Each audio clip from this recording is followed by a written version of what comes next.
একজন মানুষ পুরো রাজদরবারের সামনে একাই দাঁড়িয়ে বলে দিল, আমার রব আল্লাহ। আজ আমরা সত্য জানি কিন্তু ভয়ে চুপ থাকি। কিন্তু সেদিন এক নবী দাঁড়িয়েছিলেন এক ফেরাউনের সামনে। আল্লাহ তাকে বলেন, তুমি ফেরাউনের কাছে যাও, নিশ্চয়ই সে সীমা লঙ্ঘন করেছে।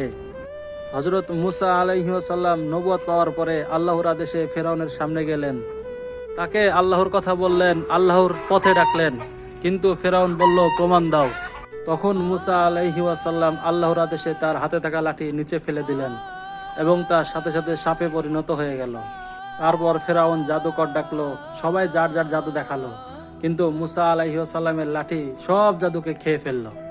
আর তখনই মুসা আলাইহিস সালামের মুজিজা দেখে সব জাদুকররা সিজদায় পড়ে গেল এবং আল্লাহর প্রতি ঈমান আনলো। তারা বলল, আমরা ঈমান আনলাম হারুন ও মুসার রবের প্রতি। প্রিয় বন্ধুরা, সত্য চিনলে দেরি করো না। ঈমান এলে মৃত্যুর ভয়ও হার মানায়।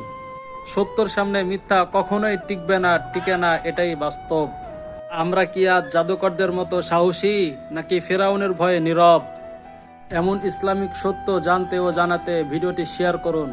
আর অবশ্যই ফলো ও সাবস্ক্রাইব করতে ভুলবেন না, যাতে পরবর্তী ভিডিওটি সবার আগে আপনার কাছে পৌঁছে যায়।